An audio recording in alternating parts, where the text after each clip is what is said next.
Welcome. एक नाज़रीन मेरे टेलीलाइन पे ज्वाइन किया है। अभी तक तो एमएनए है, इस्तीफ़ा तो दिया हुआ है लेकिन अभी तक वो इस्तीफ़ा मंजूर नहीं हुआ और स्पीकर साहब उसको देखेंगे, फिर सबको बुलाएंगे और बड़ी वोकल हैं, खुल के बात करती हैं, अपनी पार्टी को डिफेंड करती हैं उज़्मा रियाज साहिबा और पीटीआई की एमएनए है। मैं आपको वेलकम करता हूँ अपने शो में।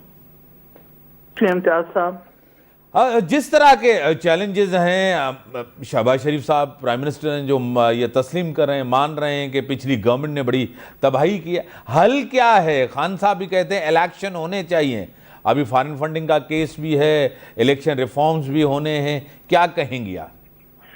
देखिए जी, अगर ये कहते हैं कि बहुत तबाही हुई हुई है और वो इस तबाही को ठीक नहीं कर सकते, तो उन्हें फिर इतनी ज्यादा एक्साइटमेंट किस बात की थी वजीर आजम बनने की भी और अपने बेटे को सीएम बनाने की भी? मुझे तो इस चीज की समझ नहीं आती है। जाहिर है ये हालात, इसमें कोई शक नहीं, जो 2018 की इलेक्शन के बाद जो हमने फेस किए थे वो आज शहबाज शरीफ साहब को फेस नहीं करने पड़ रहे। लेकिन मसला ये है कि हमारी काबीना पे तो बहुत ज्यादा ऑब्जेक्शन किया करते थे कि नाअहल है, नालायक है। लेकिन अब पूरी दुनिया ने देखा, पूरे पाकिस्तान ने देखा, पूरे पाकिस्तान की आवाम ने देखा कि जो ये लेकर आए हैं काबीना, वो 34 में से अगर 34 इनके जो मेंबर्स हैं, कैबिनेट के जो मेंबर्स हैं, उसमें 24 मेंबर्स के ऊपर तो केसेस हैं और इतनी क्रिमिनल और वांटेड जो जमानतों पे रिहा हुए हुए लोग हैं। तो आप मुझे बताएं कि वो क्या इकोनॉमी संभालेंगे, क्या वो खारजा पॉलिसी संभालेंगे, क्या वो मुल्क को देखेंगे और क्या वो कौम के लिए कोई काम बेहतर कर सकेंगे? पहली बात। दूसरी बात जी, जिस तरह से ये शोर मचाते थे महंगाई और ये और वो, खान साहब ने तो फिर अमेरिका के सामने डट के ये बात कर दी थी कि जी हम किसी सूरत सब्सिडी वापस नहीं लेंगे और हम अपनी आवाम को रिलीफ देंगे, और उसी का खमियाजा आज हमारी गवर्नमेंट को भुगतना भी पड़ा। आज आप देख लीजिए मिफ्ता इस्माइल साहब जो वहां पर गए, उन्होंने जिस तरह से बात की और जिस तरह वो IMF की तमाम शराइत मान कर आए हैं, तो इसमें मैं अफसोस ही कर सकती हूँ और कुछ नहीं। आपको खुद पता है कि जब धरना हुआ था 126 दिन पार्लियामेंट पे, पीटीवी पे हमले हुए थे, उस टाइम भी आप प्रेसिडेंट जो पाकिस्तान है वो हों, खान साहब हो, शाह कुरैशी हो, खटक साहब हो, इन सारों के ऊपर ये भी तो ज़मानत पे थे, इनके ऊपर भी केसेस थे, इनके ऊपर भी काफ़ी चीज़ें चल रही थी। उन्होंने भी ये हलफ लिया था, सब कुछ किया था। आज भी लोग ज़मानतों पे हैं। अब ज़मानतों पे इसके मुराद ये तो नहीं है कि वो हलफ न लें, वज़ीर न बने, क्या कहेंगे? देखें जी, कुछ जमानतें ऐसी होती हैं जो सियासी तौर पे बनाई जाती हैं, वो केसेस सियासी तौर पे होते हैं। लेकिन जब टीटी का मामला आ जाए, मनी लॉन्ड्रिंग का मामला आ जाए, कैडबरी फंड का मामला आ जाए, ये तमाम चीजें वो नहीं है कि जिसको आप ये कह सकें कि ये सियासी हैं।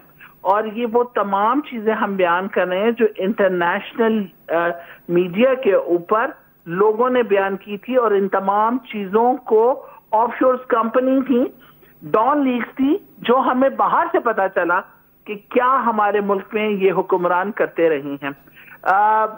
देख लीजिए नवाज शरीफ साहब एक 50 रुपए के स्टैम्प पेपर के ऊपर देकर गए यहाँ पे और जाके इंग्लैंड में बैठ गए और फिर वापसी नहीं हो रही थी।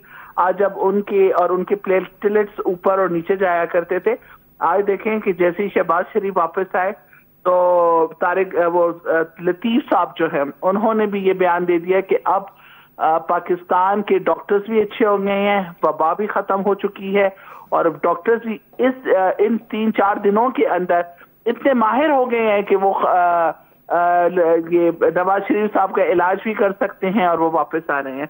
लेकिन जी आप जो चीजें हैं जो लोगों के सामने आप पेश कर रहे हैं कि हमने धरना दिया या हमने ये सब कुछ किया, वो सियासी तौर पे था।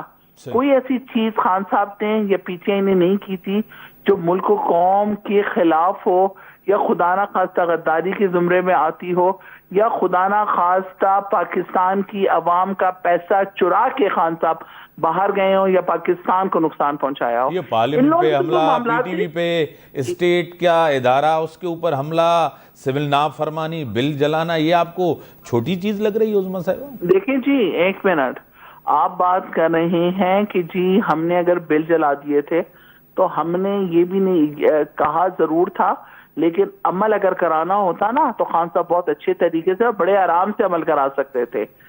दूसरी बात यह है कि स्टेट पे हमला, जर्नैलों पे बात, इदारों के ऊपर बात बहुत खुल के नवाज शरीफ साहब PMLN कर रही है।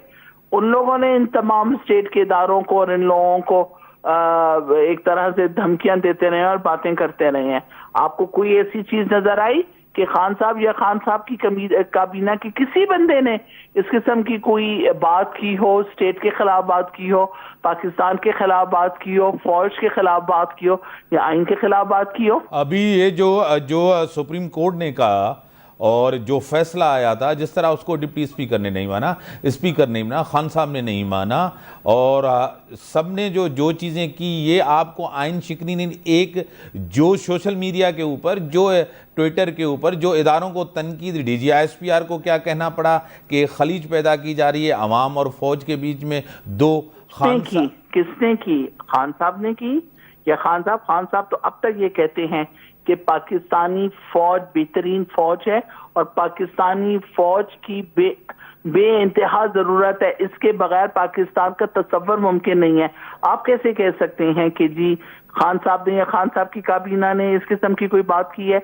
बाकी जो आप बात करते हैं सुप्रीम कोर्ट की, जो आप बात करते हैं, उस वक्त भी इजलास जारी था और सियासी तौर पे काम हो रहा था वहां पे, और किसके कहने पे खान साहब के जो 12 बजे अदालतें खुली, हमें अदालतों के फैसले पे ऑब्जेक्शन नहीं है, लेकिन हम ये जरूर पूछना चाहेंगे, उस वक्त तो PM खान साहब थे ना, खान साहब के होते हुए किसके कहने पे अदालतें खुली और किसके कहने पे ये फैसले आए?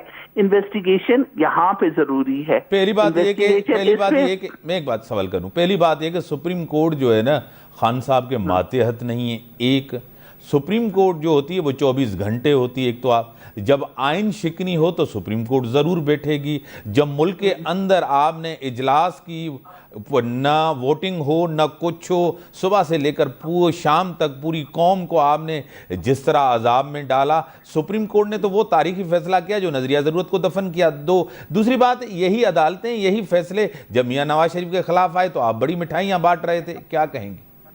नहीं, देखें, एक बात जो मैं आपसे करना चाहूंगी, सुप्रीम कोर्ट इमरान खान के मातहत नहीं है, लेकिन हाँ सुप्रीम कोर्ट आपको भी हमको भी इसका सब कुछ पता है कि जो नेशनल असेंबली है या लेजिस्लेशन जहां होती है, जहां कानून बनता है, वो आपको पता है कि यही हमारी नेशनल असेंबली और सेनेट है।